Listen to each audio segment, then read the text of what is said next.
Look where my no new kits buying policy led me to. I dug very deep into my stash and I got this, a 1 to 72nd scale MiG-17 PF. This kit I probably bought 15 or so years ago, and honestly I thought that I would never build it, but it will be a great addition to my early jet age fleet of the Bulgarian Air Force. Let's start with one of the problematic areas, the wing halves assembly, and as you can see this really does not want to get together. So first of all I'm going to remove these ejector pins because they are in the way. Here in the corner we have some plastic deposit which will not allow this portion of the lower detail to fit, so I will cut off this piece here. As you can see it is a pretty poor fit and some shims will be necessary to improve it.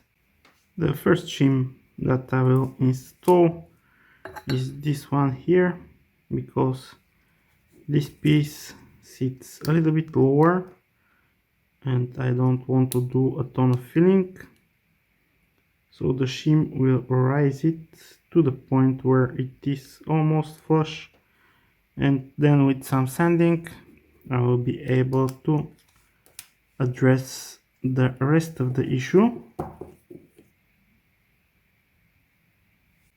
Here in this area we can also see that once in place the detail sinks, so a shim will be installed.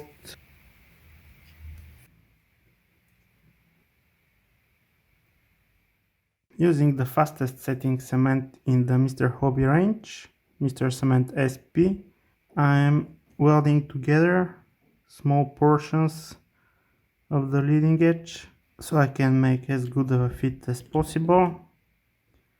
And you'll probably hear that sentence many times throughout this build. Now that I have the leading edge completely good, I will pour some glue in these joints here a little bit more liberally so that we can get a good bond. There will be a lot of sanding and filling here, so I'm not too worried about anything actually. Just want it to stick in place. Before I start filling the problematic areas, I'm going to scrape and deepen the panel lines so we can somewhat prevent detail loss in the future. My choice of filler for this task will be some CA glue with a little bit of pigment to make it more visible and also easier to sand. Another benefit of this filler is that it after all is a glue and will make a sturdier bond. Now it's time to start sanding down this CA glue, and I'm going to start with a 220 grit sandpaper, and being a bad person I'm not going to let you enjoy all of this process, so you join me an hour later when it is all sanded smooth and we're about to start applying a layer of surface primer so that we can see the imperfections that we'll need to address and then complete this step.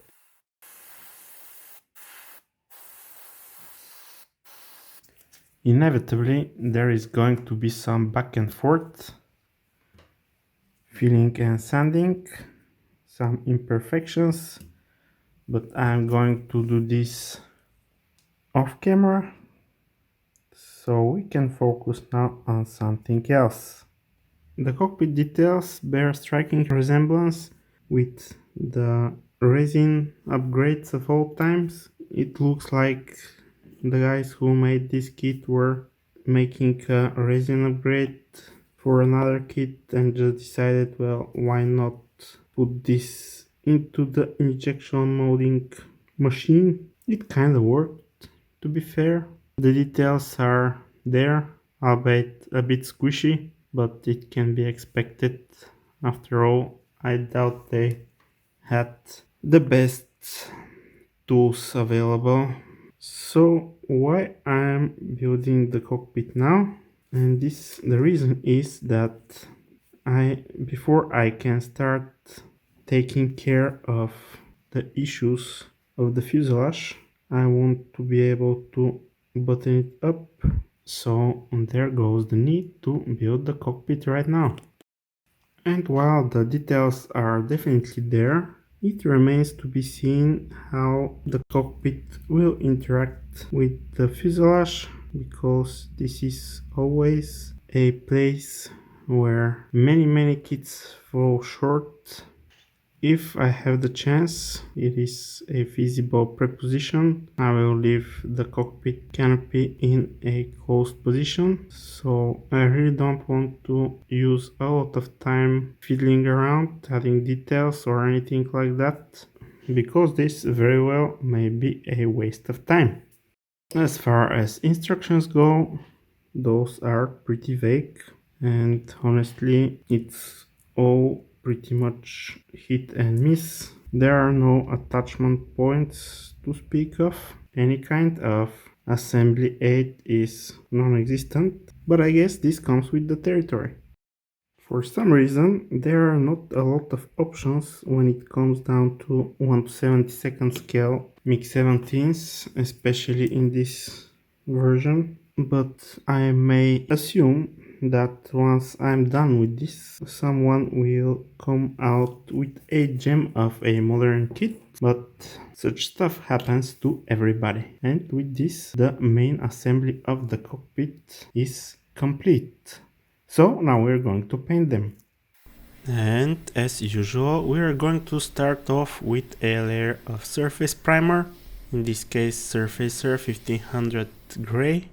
I have to admit I'll need to do some work on that hideous headrest part of the seat, but we'll do that later on. The interior color will be Tamiya LP36 dark gold gray. These airplanes came in many different flavors if you look at the pictures on the internet. So I found a image that is from a Bulgarian Air Force aircraft, non-restored, and this is the color that it appears to have. The instrument panel got some flat black paint, but before that I masked off the distinctive white line that we can find on MiG-15 or MiG-17 airplane dashboards, and I think it's going to be a neat addition to the overall look. Did you know that more than 80% of this channel subscribers do not get notified about the new videos? If you want to give this channel a fighting chance, sign up for my new video notification service. The link is in the description. Just like on the dashboard, for the cushions of the bank seat I used the flat black paint from Mr. Hobby, and with some care I managed to paint them just about properly. The first weathering step will be some panel line accent color in dark gray. I think it will be nicely complementing the dark gold gray applied earlier. So let's start with a inconspicuous space that no one will ever see.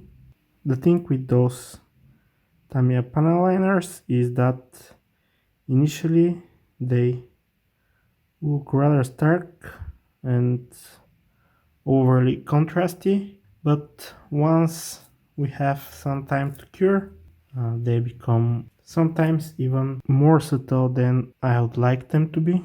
This gray color will give every detail here that little bit of grimier look on top of making the details pop. If the contrast is not what you want, it is too little after this dries, you can always come back and apply some more. That will darken the end result. So in any case, I'm going to wait for this to dry before I decide on whether or not I want to continue applying the wash.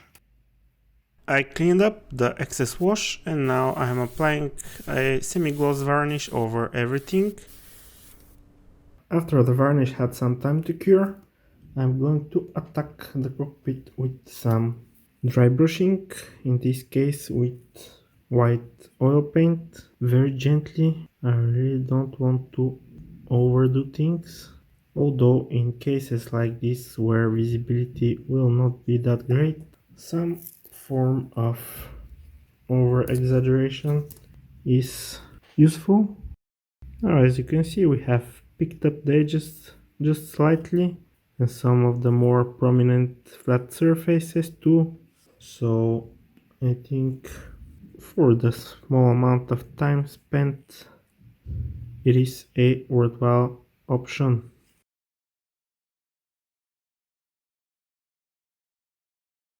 With the help of this marker, the Copic multiliner, which is 0.03, I will create the instrument faces, which are supposed to be located in this very area, and it happens very easily. But after all, we are just marking out some details. With the Prismacolor Silver watercolor pencil, I am going to take care of the scratched up paint. This can be seen on the reference images, so why not have it here? Obviously, where we have some more traffic going on, pilot climbing in and out of the cockpit, and this should be enough for now. In addition to the scratch built ejection handle, I'm going to add those very simplified seat belts. Not much, but should do the trick of making this seat look more interesting. And let's paint the handle in red. This is a color from AK, shallow flesh, not as bright red as this handle should be. I don't actually have acrylic red right now, so this should do the job, just like that. And why not some small details with red paint. Of course, I did a consultation with my reference images, so this is not impossible to have this red paint. In fact, there is a lot of stuff painted in red on this aircraft cockpit.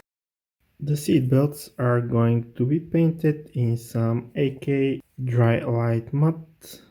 I'm leaving them not glued down to the cushion, because this way it will be much easier to keep everything nice and tidy. And using CA glue, I'm going to fix the belts on the cushion, and without too much effort we have some seat belts on. Absolutely the same way I made two lap belts, and now I will scuff up this ejection handle a tiny bit. Next, I'll temporarily fix the seat inside the cockpit so that I can mount the stick, and to be sure that it won't interfere with the seat later on, just like that. I think it's fair to say this pilot has absolutely no chance of pulling the aircraft up, but anyhow. And on that note, I think we can call it a day. Thank you for watching, and until next time, happy modeling, fellas!